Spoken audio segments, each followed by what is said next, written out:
బిస్మిల్లా రెహమాన్ రహీం. మిత్రులారా, రంజాన్ ప్రత్యేక కార్యక్రమానికి స్వాగతము. ఈరోజున రెండవ రోజు. ఈ రోజున మనము వాస్తవ దైవ భావన, దైవం అసలు ఏమిటి, ఈ భావన ఏమిటి, దీని గురించి మనం ఈ రోజున తెలుసుకుందాం. సోదర మహాశయులారా, ప్రపంచంలో అనేకమైనటువంటి మతాలు, అనేకమైనటువంటి సిద్ధాంతాలు మనం ప్రతిరోజు కూడా కొత్త కొత్త సిద్ధాంతాలు రావడము, ఇవన్నీ కూడా మనం చూస్తూ ఉంటాము. అయితే మనిషిలో అనేక రకాల ప్రశ్నలు ఉదయిస్తూ ఉంటాయి. ఇన్ని ధర్మాలు, ఇన్ని మతాలు చుట్టూ కనబడుతున్నాయి. ఇంతమంది దేవుళ్ళు ఉండగలుగుతారా ఈ ప్రపంచంలో, ఈ విశ్వంలో? ఉంటే ఈ సృష్టి అంతా కూడా ఇంత క్రమంగా, ఇంత లయబద్ధంగా, ఇంత క్రమబద్ధంగా, ఇంత ఒక ప్రణాళికాబద్ధంగా నడుస్తుందా? ఏమిటి, దైవం అనేవాడు ఒక్కడేనా?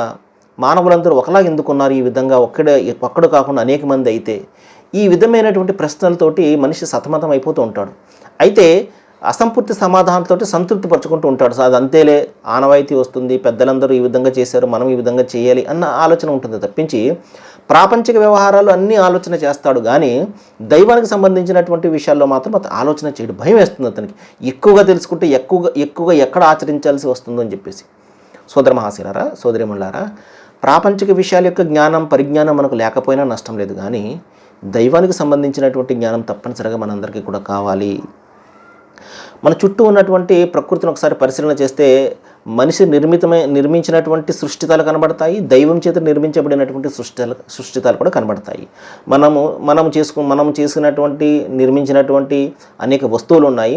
అలాగే దైవం చేత పుట్టించబడినటువంటి ప్రకృతి, చెట్లు, ఈ నదులు, ఇవన్నీ కూడా మనకు కనబడుతుంటాయి.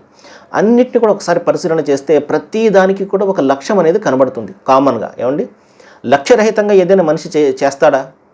ఏది కూడా చేయడు. అతను ఏదైనా చేశాడు అంటే తప్పనిసరిగా దాని వెనకాల ఒక ప్రయోజనం ఉంటుంది, ఒక లక్ష్యం ఉంటుంది. అలాగే సృష్టిలో ప్రతీది కూడా చూడండి, ప్రతీది కూడా ఒక లక్ష్య నిమిత్తం పనిచేస్తున్నాయి. ఏమండి, లక్ష్యరహితంగా కానీ చివరికి మట్టి సైతం మనకు ఉపయోగపడేది. ఏది కూడా వ్యర్థంగా లక్ష్యరహితంగా సృష్టించినట్టుగా దైవం ఎక్కడ కూడా మనం కనబడదు. సోదర మహాశయులారా, కాబట్టి మనము ఆలోచన చేయాలి. ఇంత క్రమబద్ధంగా, ఇంత లయబద్ధంగా ఈ సృష్టిని ఒకసారి మనం పరిశీలన చేసినట్లయితే 4 విషయాలు మనకు కనబడుతుంటాయి. ఒకటి, సృష్టిలో సమతుల్యత కనబడుతుంది. అలాగే సృష్టిలో సమృద్ధి కనబడుతుంది. సృష్టిలో పరిపూర్ణత కనబడుతుంది. అలాగే ఒక క్రమమైనటువంటి పద్ధతి మనకు కనబడుతుంది. ఏమంటే సృష్టి సమృద్ధిగా ఉంది. ఏది కూడా కొరత అనేది మనకు కనబడదు. ప్రపంచం పుట్టిన దగ్గర నుండి, మనిషి పుట్టిన దగ్గర నుండి నేటి వరకు కూడా వాన పడుతున్నది తప్పించి వాన ఆగిపోవడం అనేది జరగలేదు. ఎండ ఆగిపోవడం అనేది జరగలేదు. సమృద్ధిగా ఉంది. సమృద్ధిగా సృష్టించాడు సృష్టిని దైవం.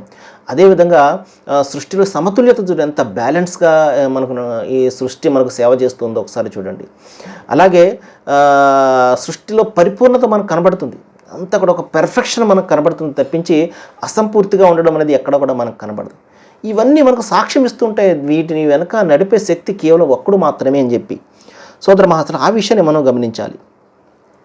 ఈ సృష్టికి కర్త ఒక్కడే అన్న సంగతి కేవలం ఇస్లాం మాత్రమే బోధించడం లేదు, ఖురాన్ మాత్రమే బోధించడం లేదు. ఖురాన్ కంటే ముందు వచ్చినటువంటి గ్రంథాలన్నీ కూడా బోధిస్తున్నాయి. ఈ విషయాన్ని మనం గమనించాలి.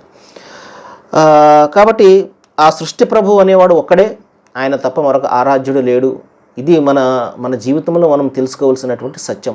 ఈ సత్యాన్ని తెలుసుకున్న తర్వాత మనం ఏం చేయాలంటే, మన కర్తవ్యం ఏమిటంటే ఆయన మార్గనిర్దేశనను మనం నడవడము, ఆయన సూచించినటువంటి పద్ధతిలో మన జీవితాన్ని మనము నడుపుకోవడము. తద్వారా ఇహపరలోకాల్లో సాఫల్యం వస్తుంది అని చెప్పేసి దైవం యొక్క శుభవార్త కూడా తన ప్రవక్తల ద్వారా, తన గ్రంథాల ద్వారా ఇవ్వడం జరిగింది.